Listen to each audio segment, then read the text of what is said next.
There comes a moment when silence becomes heavier than the truth. For Beverly, that moment arrived on an ordinary afternoon.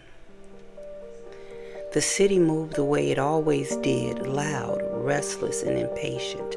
Cars rushing down Michigan Avenue, people weaving through each other on the sidewalks, everyone chasing the next place they needed to be. Beverly walked through it quietly, like she had done it 1,000 times before. Head forward, shoulders steady, carrying more than anyone could see. For most of her life, Beverly believed she could handle her own problems. Strength was something she practiced like a habit, something she wore like armor. And over time, that armor became part of who she was. She showed up. She worked hard. She kept moving forward no matter what.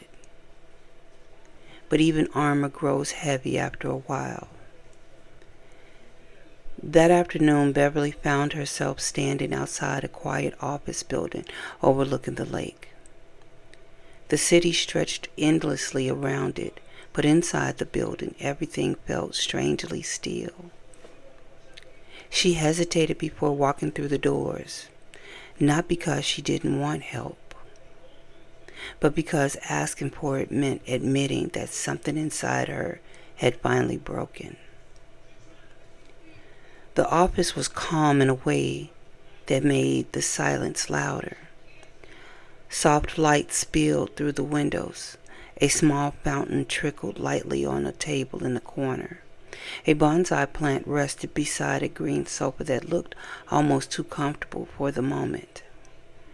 Beverly noticed everything in the room. The pictures on the wall, the gold tissue box on the table, the quiet sound of water moving through the fountain. Everything except the reason she had come there. Across from her sat Dr. Amos, a man who had learned over many years that people do not always arrive ready to speak. Some come with answers. Others come carrying years of silence. Beverly had spent most of her life learning how to survive, learning how to appear strong, learning how to move forward without looking back. Dr. Amos didn't rush the moment. He simply watched, waiting. Finally, he leaned forward slightly and spoke, his voice calm, almost gentle. Tell me about your childhood. It was a simple question, but simple questions can open complicated doors. Beverly looked toward the window behind him. Outside, the sunlight had begun to soften across the lake.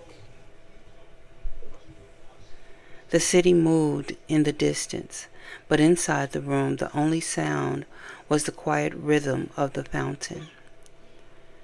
For a long moment, Beverly said nothing. Memory is a strange companion. Sometimes it hides for years, waiting patiently in the corners of our lives, waiting for someone to ask the questions we've spent our lives avoiding. And when the past finally begins to speak, it rarely whispers. For Beverly, the story didn't begin with Andrew. It began long before that.